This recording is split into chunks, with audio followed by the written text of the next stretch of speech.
नमस्कार, मैं अमृता। महाराष्ट्र टीवी 24 के स्मार्ट विदर्भ की पेशकश में आपका स्वागत करती हूँ। तो आज स्मार्ट विदर्भ में खबर है सावनेर से। सावनेर में निर्भया बनो विचार मंच द्वारा शासनाचे सामाजिक कर्तव्य नामक एक कार्यक्रम आयोजित किया गया था, जिसमें वरिष्ठ पत्रकार अशोक वानखेड़े द्वारा कुछ अनोखे विचार व्यक्त किए गए हैं। आइए सुनते हैं। जिस प्रकार हनुमान जी को उनकी शक्तियां याद दिलाने हेतु उनके सन्मुख हनुमान चालीसा पाठ कर उन्हें उनकी शक्तियां याद दिलाकर उनके हाथों असंभव से असंभव कार्य कराए जाने का उल्लेख रामायण में मिलता है। बस यही कार्य करने हेतु तथा जनता के बीच पहुंचकर जनता चालीसा सुनाने में आया हूँ। यह महाराष्ट्र की जनता है, जिनके रगों में छत्रपति शिवाजी महाराज का रक्त दौड़ता है। यह माँ जिजाऊ, छत्रपति शाहू महाराज, महात्मा ज्योतिबा फुले, क्रांति सूर्य सावित्रीबाई फुले, संविधान निर्माता डॉक्टर बाबा साहेब आम्बेडकर की भूमि है। यह महाराष्ट्र की जनता है जो आंख में आंख डालकर सच बोलने की हिम्मत रखती है। बस मैं आपसे आपके सवाल जो आपने खुद चुने हुए जनप्रतिनिधि तथा सरकार से पूछने चाहिए, वही जनता चालीसा के माध्यम से आपको आपकी शक्ति याद दिलाने आया हूँ। ऐसे विचार अशोक वानखेड़े, जिन्हें निर्भय बनो विचार मंच द्वारा आयोजित शासनाचे सामाजिक कर्तव्य इस विषय पर आयोजित आयोजन में व्यक्त किए हैं। निर्भया बनो विचार मंच द्वारा शहर के गांधी चौक में आयोजित आयोजन में वरिष्ठ पत्रकार संपादक, जिन्हें पत्रकारिता का टाइगर नाम से संबोधित किया जाता है, जिन्होंने विदर्भ के यवतमाल जिले से निकलकर देश के राजधानी में अपनी अलग पहचान बनाई है, ऐसे अशोक वानखेड़े ने अपने शैली में राज्य तथा केंद्र सरकार की विफलताओं को गिनाते हुए उपस्थित प्रत्येक श्रोताओं से अनुरोध किया कि ईवीएम की बटन दबाते समय इस बात का ध्यान रखो कि हमें उन्हें चुनना है जो गरीबों के उत्थान की बात करते हैं, जो किसानों की बात करे, जो महंगाई पर बात करे, ना कि जो बिन मांगे बहनों को हर महीने नहीं तो 2 महीने आगे की किश्त राज्य को गिरवी रख कर देकर चुनाव जीतने का सपना देखने वाले 50 खोके सब ओके वाले मुख्यमंत्री हो या खुद को देवा समझने वाले देवा भाऊ हो।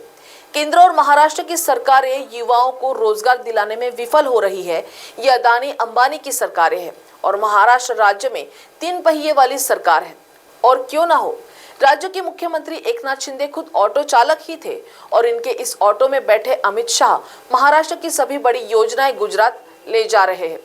यह समय परिवर्तन का है और आप सभी बड़े परिवर्तन के लिए तैयार रहे, क्योंकि महाराष्ट्र हमेशा ही परिवर्तन तथा बदलाव का पुरोधा रहा है। मैं महाराष्ट्र की जनता से अनुरोध करता हूं कि संयम तथा धैर्य के साथ अपना और अपने आने वाली पीढ़ी के भविष्य का विचार अवश्य करें। ऐसे विचार इस अवसर पर व्यक्त करते हुए उन्होंने कहा कि ग्रामीण अंचल पत्रकारों की जननी है।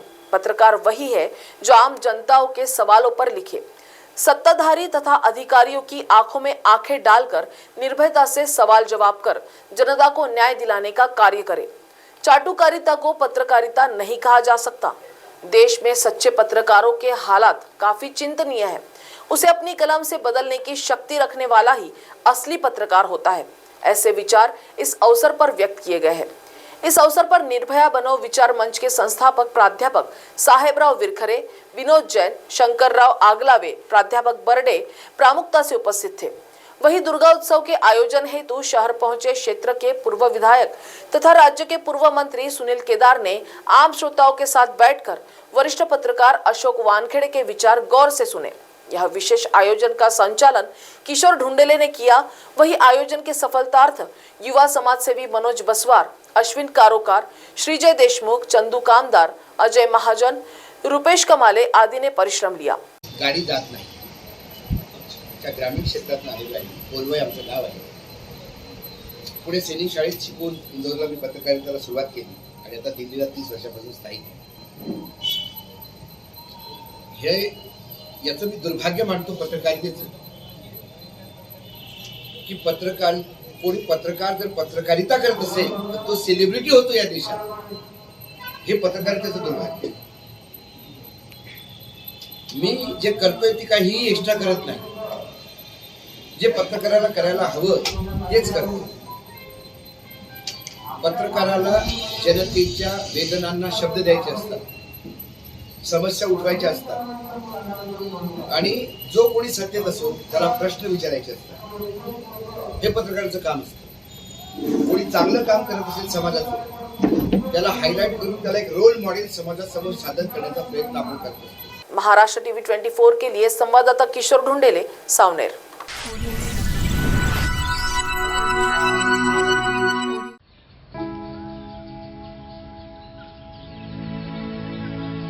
तू ग हे कुठून आणलं?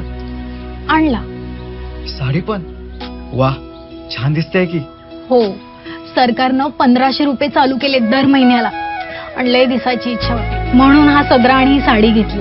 आणि पुढच्या महिन्यात परत पैसे आले ना, मग छोटीला फ्रॉक आणि आपल्या कपिलेला माळा घेणार आहे. बर.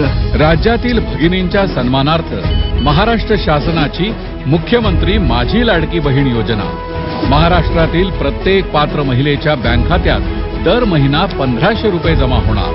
सन्मान बहिणींचा, सन्मान महाराष्ट्राचा.